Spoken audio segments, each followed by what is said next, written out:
Film Jimmy की उपस्थिति से शुरू होती है, जो एक कैदी था। वह अपनी जेल की कोठरी की दीवार पर अपनी और अपने भाई की तस्वीरें देखता है। तभी कुछ ही देर में एक जेल प्रहरी उसके पास आता है। गार्ड जिमी को अपने सेल से बाहर ले जाता है, क्योंकि जिमी को रिहा करने से पहले इतने सालों तक जेल में रहने के बाद जिमी की आजादी के साथ तारीख होगी। उन्होंने उसे वार्डन के सामने पेश होने के लिए कहा।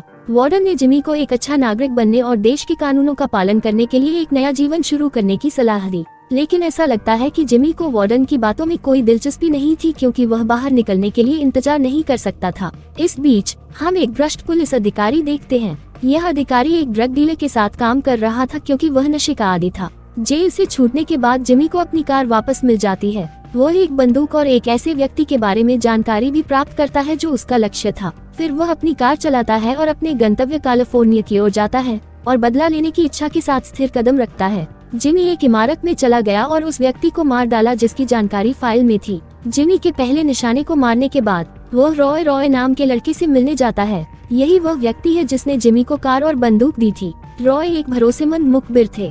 जिमी रॉय से उसे अन्य लोगों के लिए जानकारी देने के लिए कहता है, क्योंकि जिमी ने जेल में अपने समय के दौरान बदला लेने की योजना तैयार की थी, और क्योंकि रोग एक ऐसा व्यक्ति है जो किसी के द्वारा धमकाया जाना पसंद नहीं करता है। वह अपने अंगरक्षक से संपर्क करता है, लेकिन रॉय के अंगरक्षक को पता चला कि जिमी वह व्यक्ति है जिसे भूत का उपनाम दिया गया है और वह सबसे भयानक अपराधी भी है। इसलिए अंगरक्षक ने रॉय के लिए किसी अन्य विकल्प के अभाव में और मारे जाने के डर से वापस जाने का फैसला किया। रॉय जिमी को लोगों के बारे में वह सारी जानकारी देता है जो वह चाहता है, जबकि जिमी लक्ष्य की तलाश में जाता है। भ्रष्ट पुलिस अधिकारी और पुलिस वाले पहले हत्या की जांच करते हैं। फिर हम देखते हैं कि हत्यारे को बुलाए गए एक आदमी को एक फोन कॉल आता है और यह आदमी एक पेशेवर हत्यारे के रूप में काम करता है। कॉल किसी का काम था जो हत्यारे को जिमी को मारने के लिए कह रहा था। पहली हत्या की जांच के दौरान भ्रष्ट अधिकारी जासूस सिसरो के साथ सहयोग करता है और सिसरो जिमी के बारे में जानकारी प्राप्त करने में सक्षम था और उसने खुलासा किया कि जिमी एक बड़ी डकैती में शामिल था और पता चला कि उसके उच्च ड्राइविंग कौशल के कारण उसे ड्राइवर का उपनाम दिया गया था।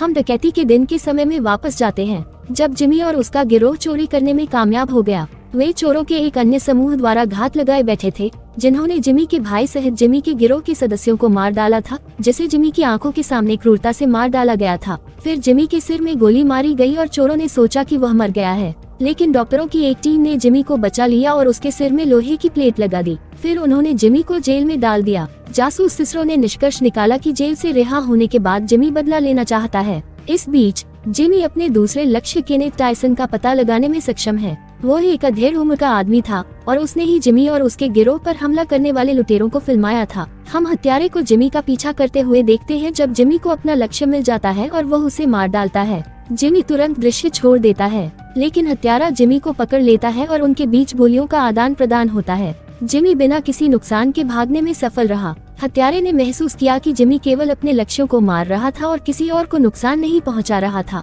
उसके बाद जिमी अपनी पूर्व प्रेमिका से मिलने जाता है, जिसे पता चलता है कि जिमी अपने भाई की हत्या में शामिल लोगों को मार रहा है। जिमी ने उसे छोड़ दिया था, लेकिन जिमी ने उसे बताया कि उसे और उनके अजन्मे बच्चे की सुरक्षा के लिए उसे ऐसा करना होगा। लेकिन उसकी आंखों में आंसू थे और उसने जिमी को बताया कि उसने बच्चे का गर्भपात कर दिया है और उसने किसी दूसरे आदमी के साथ एक नया जीवन शुरू करने और जिमी से दूर अपनी खुशी हासिल करने का फैसला किया है। वो जिमी ऑल द बेस्ट थी और जिमी बदला लेने के अपने मिशन को जारी रखने के लिए चला गया। एक नेवादा स्ट्रिप क्लब में जिमी को अपना अगला निशाना मिलता है, निक्सन नाम का एक शख्स, जहाँ जिमी का इस लड़के से झगड़ा हो गया।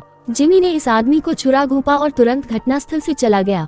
अगले दिन रेडियो समाचार बुलेटिन के दौरान जिमी को पता चला कि निक्सन की मृत्यु नहीं हुई थी और वह गंभीर स्थिति में था। अस्पताल में जिमी ने अपना मिशन पूरा करने के लिए लौटने का फैसला किया। इस बीच भ्रष्ट अधिकारी को पता चलता है कि जिमी ही था जिसने एक स्ट्रिप क्लब में निक्सन को छुरा घोंपा था। तो यह अधिकारी अस्पताल गया क्योंकि उसे लगा कि निक्सन को मारने और अपने मिशन को पूरा करने के लिए जिमी वहां होगा। और हम उस व्यक्ति को देखते हैं जिसने जिमी को मारने के लिए हत्यारों को भेजा था, क्योंकि जिमी निक्सन को मारने के लिए अस्पताल जा रहा था।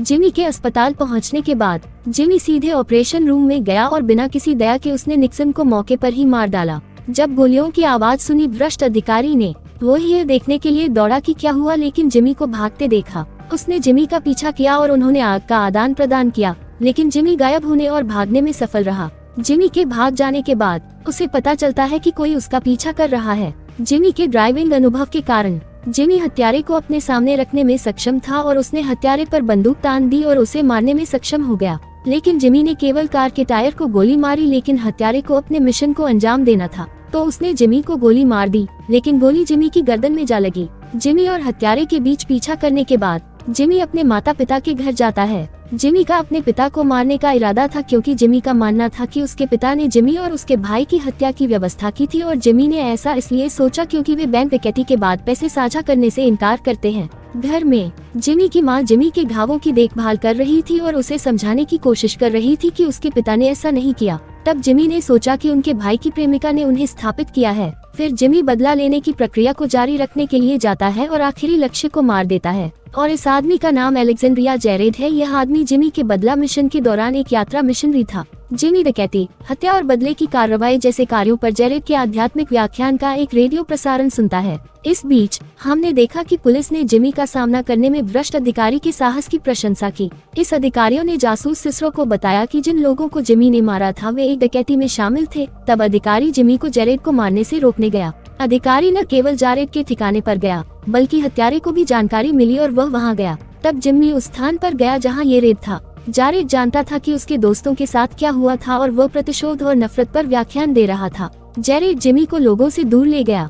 जेरेड ने जिमी को बताया कि उसने जो किया था उसका पश्चाताप किया था और एक नया जीवन शुरू किया था। वह रोया और जिमी से उसे माफ करने की भीख मांगी। जिमी ने जेरेड पर बंदूक तान दी, लेकिन जेरेड की माफी सुनने के बाद जिमी ने उसे नहीं मारने का फैसला किया। फिर जिमी उस जगह पर वापस चला गया जहां जेरेड ने लोगों को सलाह दी थी कि वह अकेला बैठ जाए और अपने सभी कार्यों के बारे में सोचने लगे, और तभी से हत्यारा पुलिस के पास आता है और जिमी पर बंदूक तान देता है, जो उन लोगों की तस्वीर देख रहा था जिन्हें उसने मारा था।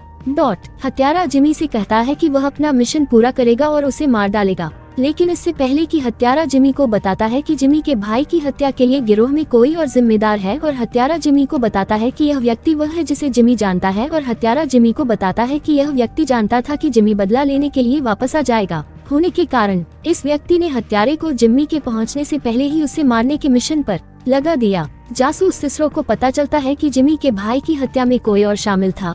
वह इस बीच अपनी असली पहचान प्रकट करने में कामयाब रही, जबकि हत्यारा जिमी को अपनी बंदूक की ओर इशारा कर रहा था। पुलिस अधिकारी ने दृश्य में और जिमी पर बंदूक तान दी। फिर अधिकारी ने गोली मार दी जिमी, और हम जानते हैं कि यह भ्रष्ट अधिकारी वही है जिसने डकैती में जिमी को गोली मारी थी। वह जिमी के भाई और उसके गिरोह की हत्या का मास्टरमाइंड था। हमें पता चला कि यह जिमी के भाई की प्रेमिका थी जिसने भ्रष्ट अधिकारी को डकैती के बारे में सब कुछ बता दिया था। तब भ्रष्ट अधिकारी हत्यारे के साथ बाहर गया और हत्यारे को पैसे देने की पेशकश की, लेकिन हत्यारे ने पैसे देने से इनकार कर दिया और अधिकारी से दोबारा संपर्क न करने की बात कही। भ्रष्ट अधिकारियों ने सोचा कि यह सब खत्म हो गया है और उसकी पत्नी को बुलाया, जो जिमी के भाई की प्रेमिका निकली, लेकिन हमने देखा कि जिमी ने भ्रष्ट अधिकारी को गोली मार दी, जहां हमें पता चला कि गोली जिमी स्कूल में डॉक्टरों द्वारा रखी धातु की प्लेट में लगी थी। फिर जिमी के जाने के बाद जासूस सिसरो घटनास्थल पर आता है। सिसरो उस जानकारी को रोक रहा है जो भ्रष्ट अधिकारी की संलिप्तता की ओर इशारा करती है। हमने जिमी को उसके भाई की राख के माध्यम से समुद्र में देखा। हमने जेरेड को क्षमा, घृणा और प्रतिशोध पर व्याख्यान देते हुए देखा और फिल्म समाप्त हो गई।